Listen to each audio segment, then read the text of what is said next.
Assalamualaikum warahmatullahi wabarakatuh. Alhamdulillah wassalatu wassalamu ala rasulillah wala haula wala quwwata illa billah wa ba'da.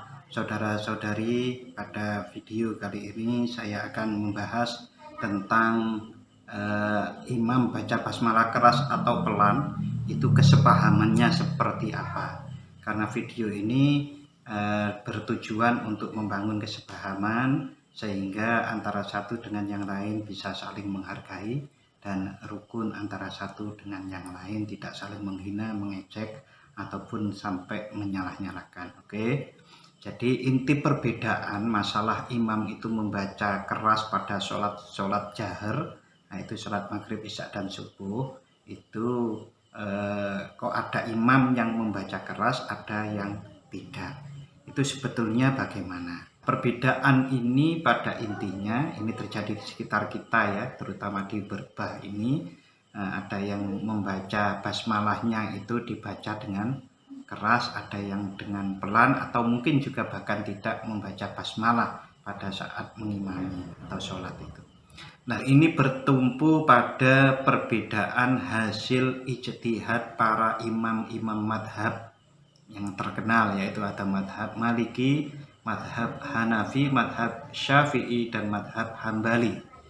Madhab Imam Malik itu berpendapat tidak wajib membaca basmalah karena bukan termasuk surat Al-Fatihah. Jadi pendapat Imam Malik ini, madhab Maliki itu membaca basmalah itu tidak wajib. Membaca Fatihah wajib, tetapi basmalah bukan bagian dari Al-Fatihah dan sunnah untuk membacanya. Ini madhab Maliki. Sedangkan madhab Syafi'i membaca basmalah adalah wajib karena termasuk salah satu ayat dari surat Al-Fatihah. Ya, ini madhab Syafi'i. Sedangkan madhab Hanafi dan Hambali membaca basmalah itu dilakukan dengan sir. Karena berpedoman pada hadis yang akan disebutkan nanti. Nah, keempat madhab ini sama-sama berpendapat bahwa surat Al-Fatihah itu 7 ayat. Namun seperti madhab Maliki itu kok basmalah bukan ayat 1, itu yang ayat terakhir itu dibagi 2 sehingga tetap 7. Nah, ini jawaban lebih lanjutnya. Basmalah wajib dibaca tapi sunnah dikeraskan.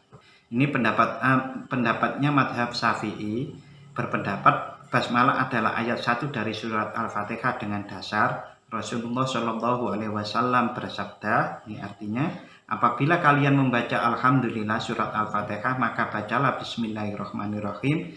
Sesungguhnya Al-Fatihah adalah induknya Al-Quran, induknya Alkitab, dan As-Sab'ul Mathani, yaitu 7 ayat yang dibaca berulang-ulang, dan Bismillahirrahmanirrahim adalah salah satunya. Ini hadis riwayat Ad-Daruqutni. Ini hadis ini sahih menurut Ibnu Hajar Al-Asqalani. Hadis yang lain ini dari hadis riwayat At-Tirmidzi, Imam At-Tirmidzi, dari Ummu Salamah radhiyallahu anha. Ia berkata Rasulullah Shallallahu Alaihi Wasallam biasa memotong bacaan beliau. Beliau membaca Alhamdulillahirabbil alamin, kemudian beliau berhenti Ar-Rahmanir-Rahim, kemudian beliau berhenti, lalu beliau membaca Maliki Yaumiddin. Ini ada yang kurang. Ini artinya, mohon maaf, di sini disebutkan karena Rasulullah Shallallahu Alaihi Wasallam idza qara'a yuqatti'u qira'atahu ayatan Bismillahirrahmanirrahim. Maksudnya dipotong bacaan per ayat, tidak dibaca langsung satu nafas satu surat gitu. Bismillahirrahmanirrahim. Alhamdulillahirabbil alamin. Ar-Rahmanir-Rahim. Nah, ini bacanya begitu. Akhrajahu Abu Dawud fil hurufi wal qiraat, ini nomornya. Wa Tirmidzi fil qiraat, ini nomornya. Wa Ahmad, ini nomornya. Wal Hakim fil Mustadrak, ini nomornya. Wa Daruqutni, ini nomornya. Wa qala isnaduhu sahihun wa kulluhum siqatun.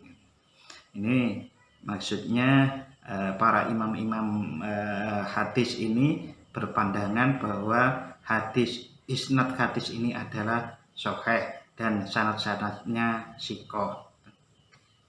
Oke, berikutnya ini adalah berikutnya tentang basmalah wajib dibaca, sunnah dikeraskan. Ini pendapat madhab Asy-Syafi'i, Imam Syafi'i ya.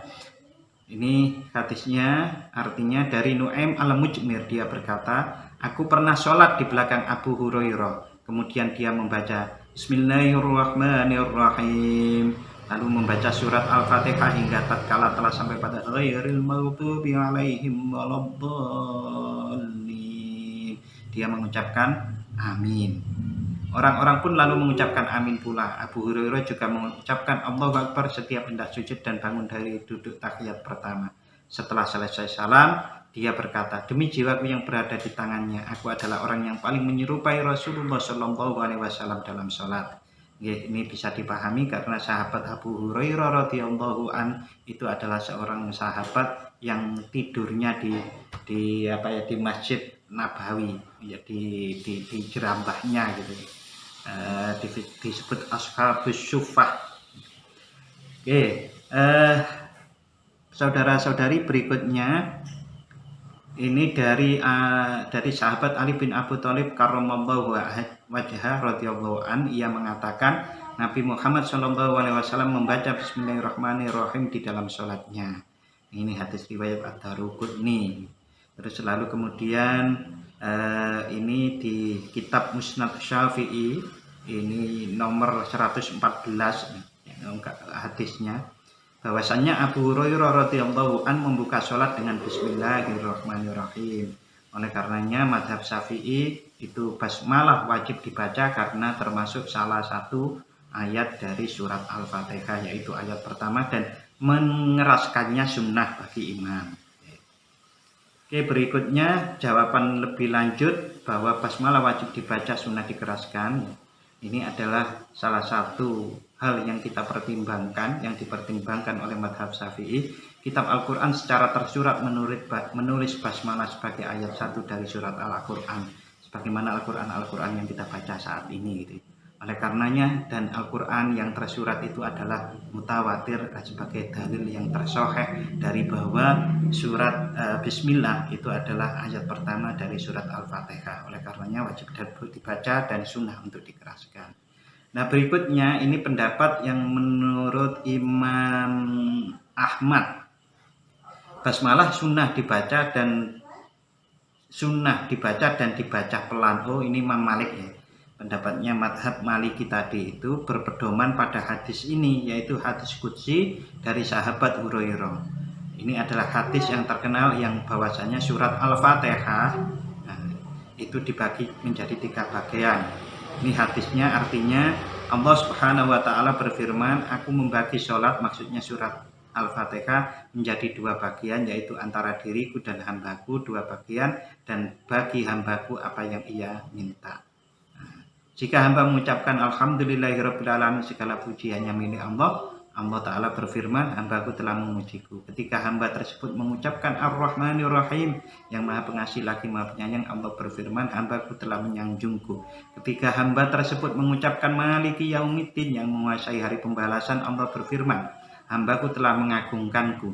Beliau berkata, sesekali hambaku telah memberi kuasa penuh padaku. Jika ia mengucapkan Iyyaka na'budu wa iyyaka nasta'in, hanya kepadamu kami menyembah dan hanya kepadamu kami memohon pertolongan, Allah berfirman, ini antaraku dan hambaku, bagi hambaku apa yang ia minta. Jika ia mengucapkan ihdinas siratal mustaqim, siratal ladzina an'amta 'alaihim ghairil maghdubi 'alaihim waladdallin, ini artinya Allah berfirman, ini untuk hambaku, bagi hambaku apa yang ia minta. Ini hadis riwayat Imam Muslim nomor 395. Oke, ini dasar dari yang basmalah itu sunnah dibaca dan dibaca pelan. Ini hadis yang lain itu dari hadis riwayat Imam Muslim dari Ummul Mukminin Aisyah radhiyallahu anha, ia berkata, karena Rasulullah shallallahu alaihi wasallam yastaftihus sholata bit takbir wal qira'ata bil hamdulillahi rabbil alamin. Rasulullah Shallallahu alaihi wasallam biasa membuka sholatnya dengan takbir lalu membaca alhamdulillahi rabbil alamin. Oke, itu perbedaan-perbedaan sama-sama mempunyai dasar, artinya kita tidak perlu untuk saling menyalah-nyalahkan. Itu adalah ijtihad yang dimana kita mengikuti para mujtahid itu, yaitu madhab yang Imam Syafi'i, Imam Maliki, Imam Hanafi, Imam Hambali, itu semuanya adalah sah. Sah kalau apakah salah satu harus salah? Kalau seandainya salah satu itu pun salah, maka kita mengikuti hadis ini, hadis an Umar an Amrin bin As annahu sami'a Rasulullah sallallahu alaihi wasallam yaqul idza hakamal hakimu fajtahada summa asaba falahu ajrani fa idza hakama fajtahada summa khata'a falahu ajrun. Dari Amr bin As radhiyallahu anhu bahwa ia mendengar Rasulullah Shallallahu alaihi wasallam bersabda, jika seorang hakim mengadili dan berijtihad dan ternyata ia benar, maka ia mendapat 2 pahala, dan jika seorang hakim mengadili dan berijtihad lantas ia salah, baginya 1 pahala. Ini artinya bahwasanya kita sebagai penganut para mujtahid itu adalah tetap benar. Yang salah adalah mujtahidnya. Tetapi kalau mujtahid pun salah, itu tidak dihukumi salah karena tetap mendapatkan pahala. Ini sekali lagi juga menunjukkan bahwa kesungguhan seseorang di dalam di jihad di jalan Allah, kesungguhan seseorang untuk berjuang di jalan Allah, kalaupun itu salah maka akan tetap mendapatkan pahala.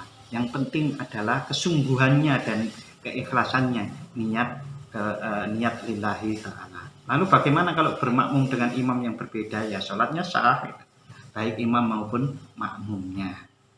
Hanya saja kadang-kadang masalah syarat atau tidak, kan begitu.